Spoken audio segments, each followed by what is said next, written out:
사도행전 23장 1절에서 11절 말씀이야. 조이야, 바울 할아버지가 유대인들의 최고회의라는 아주 무서운 재판 자리에 서게 되었어. 바울 할아버지는 사람들을 당당하게 쳐다보며 나는 지금까지 하나님 앞에서 부끄러움 없이 착한 마음으로 살아왔다고 말했단다. 그런데 그 말을 듣고 대제사장 아나니아가 화를 버럭 내며 바울 할아버지 곁에 있는 사람들에게 저 입을 치라고 명령했어.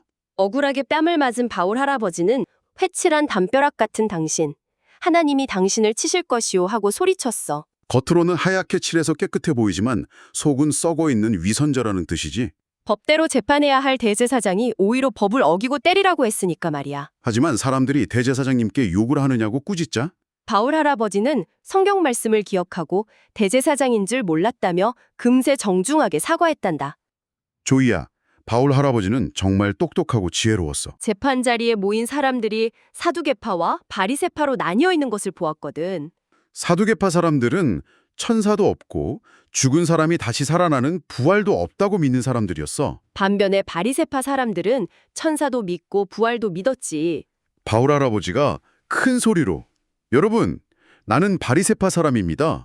나는 죽은 사람이 다시 살아난다는 소망 때문에 재판을 받고 있습니다. 하고 외쳤어. 그러자 놀라운 일이 벌어졌어. 바울 할아버지를 죽이려고 하나로 뭉쳤던 사람들이 서로 자기들의 믿음이 맞다며 엄청나게 큰 싸움을 시작한 거야. 바리새파 사람들은 바울 할아버지에게 아무 잘못이 없다고 편을 들어주기까지 했어. 싸움이 너무 거칠어져서 바울 할아버지가 다칠까봐 로마 군대의 지휘관이 얼른 군인들을 보내 바울 할아버지를 병영 안으로 안전하게 데리고 들어갔단다. 그날 밤이었어. 캄캄하고 외로운 밤에 주님이 바울 할아버지 곁에 다가와 서셨어. 그리고 아주 다정하고 힘 있는 목소리로 말씀하셨지. 용기를 내어라. 네가 예루살렘에서 나를 증언한 것처럼 로마에서도 나를 증언해야 한다. 조야, 이 말씀을 들은 바울 할아버지의 가슴이 얼마나 뜨겁게 뛰었을까?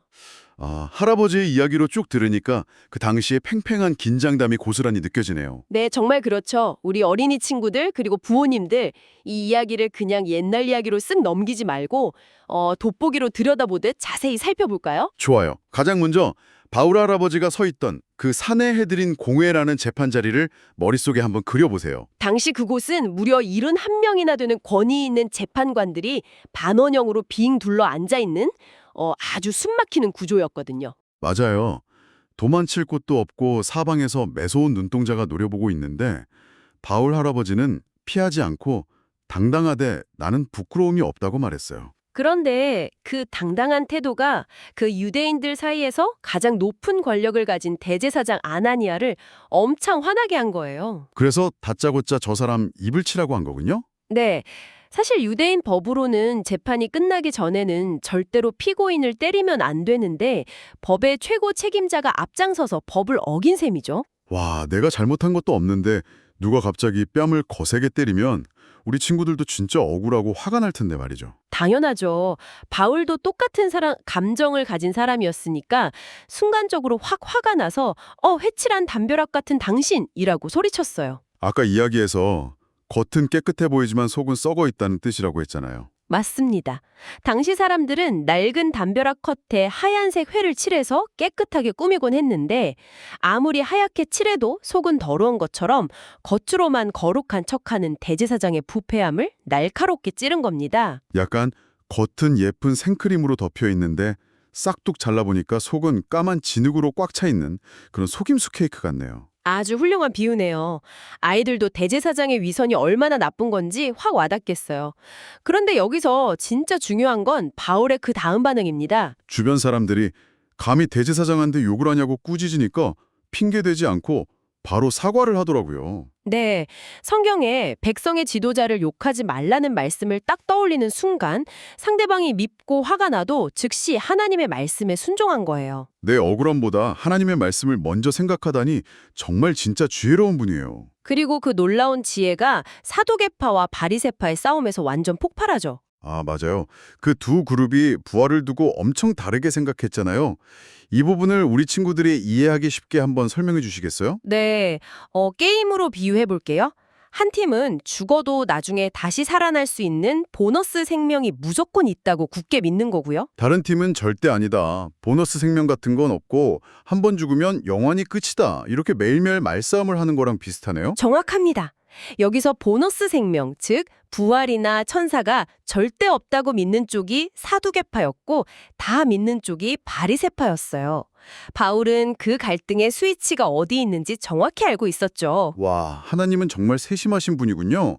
부활이라는 소망의 메시지가 오히려 사람들의 생각을 깨트리는 폭탄 같은 역할을 해서 바울 할아버지를 구출해내다니요. 정말 기가 막힌 섭리죠. 바울이 나는 부활 때문에 재판을 받는다고 외치니까 조금 전까지 바울을 죽이려고 뭉쳤던 사람들이 둘로 나뉘어서 자기들끼리 엄청나게 싸우기 시작했으니까요. 너무 심하게 싸우니까 로마 지휘관이 바울이 다칠까 봐 얼른 안전한 병영안으로 데리고 들어갔잖아요.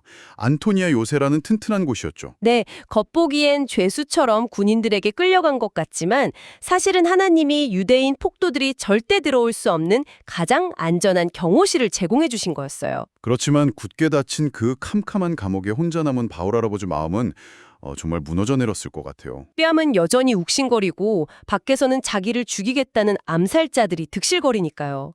아무리 바울이라도 아주 지독한 외로움과 공포를 느꼈을 겁니다. 그런데 가장 어둡고 무서운 그 밤에 예수님이 찾아오셨어요. 아까 이야기에서 곁에 다가와 서셨다고 하셨죠? 네, 여기서 그 곁에 섰다는 말이 굉장히 중요해요. 원래 헬라어 성경 원어로는 에피스타스라는 단어가 쓰였거든요. 에피스타스요? 그냥 감옥방 안 어딘가 근처에 같이 계셨다는 뜻 아닌가요? 단순한 근처가 아닙니다. 이 단어는 그냥 멀리 공간을 같이 쓴다는 게 아니라 아주 가까이, 그러니까 바울이 숨결이 느껴질 만큼 바짝 밀착해서 다가섰다는 뜻이에요. 숨결이 닿을 만큼 바짝 붙어서요? 와, 온 우주의 왕이신 분이 그렇게 가까이서 호위하고 계셨다니 듣기만 해도 닭살이 돋네요. 맞습니다. 세상 사람들은 바울을 실패한 초라한 죄수라고 생각했겠지만 영적인 눈으로 보면 만왕의 왕이 직접 밀착 경호를 하고 계셨던 거죠. 그리고 예수님이 바울의 귀에 대고 다정하게 용기를 내어라. 로마에서도 나를 증언해야 한다고 말씀하셨잖아요. 당장 내일 죽을지도 모르는 상황에서 당시에 전 세계의 중심이자 가장 강력하고 화려한 도시인 로마 황제 앞까지 가라고 하신 겁니다. 아, 그 캄캄한 감옥에 갇힌 가엾은 사람이 아니라 사실은 하나님의 완벽한 계획 안에서 전 세계로 파견될 위대한 대사, 엠베서더였던 거군요. 정확합니다. 바울은 황제 앞에서도 꿀리지 않는 하늘 아버지의 VIP 대사였어요. 네가 로마에 가야 한다는 말씀은 여기서 절대 죽지 않고 내가 가장 안전하게 로마까지 데려가겠다는 완벽한 생명 보증수표였던 겁니다. 그 약속을 듣는 순간 바울 할아버지의 두려움이 싹 사라졌겠어요. 이 놀라운 이야기를 듣고 있는 우리 어린이 친구들과 부모님들, 네, 여러분의 삶에도 때로는 바울 할아버지처럼 억울한 일을 당하거나 주변에 아무도 없는 것 같아서 무서울 때가 있죠. 친구들이 내 진심을 몰라줘서 억울하게 꾸중을 들을 때나 밤에 자다가 깼는데 방에 혼자 있어서 덜컥 무서운 마음이 들 때 말이에요. 그럴 때 꼭 방금 배운 놀라운 단어 에피스타스를 기억하시기 바랍니다.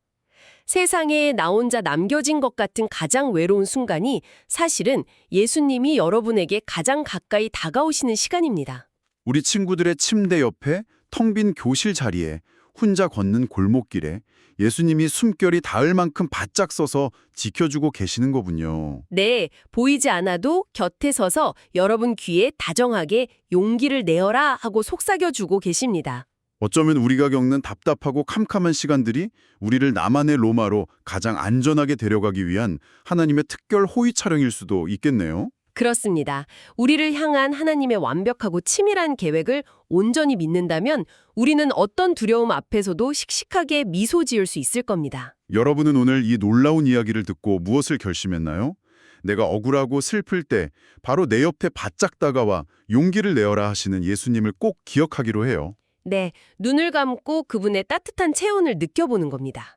그리고 어떤 어려운 일 앞에서도 예수님이 주시는 용기로 포기하지 않기로 굳게 결단했으면 좋겠습니다. 이제 두 손을 모으고 눈을 감고 오늘 이야기를 마음에 깊이 담아 함께 기도하겠습니다. 단계 5, 오늘의 기도. 나의 참된 위로가 되시는 하나님. 오늘 무서운 재판 자리에서도 바울 할아버지를 지켜주시고 캄캄한 밤에 찾아와 안아주신 예수님의 사랑을 보았어요. 저도 무섭고 외로울 때 내 곁에 가까이 서 계시는 예수님을 기억하게 해주세요. 용기를 내어라 하시는 주님의 음성을 듣고 다시 힘을 낼 수 있는 믿음을 주세요. 바울 할아버지를 향한 놀라운 계획이 있었던 것처럼 저를 향한 하나님의 멋진 계획도 굳게 믿으며 나아가는 씩씩한 어린이가 되게 해주세요. 예수님의 이름으로 기도합니다. 아멘. 주야, 예루살렘의 좁은 감옥에서 온 세상을 다스리는 로마로 향하게 될 바울 할아버지.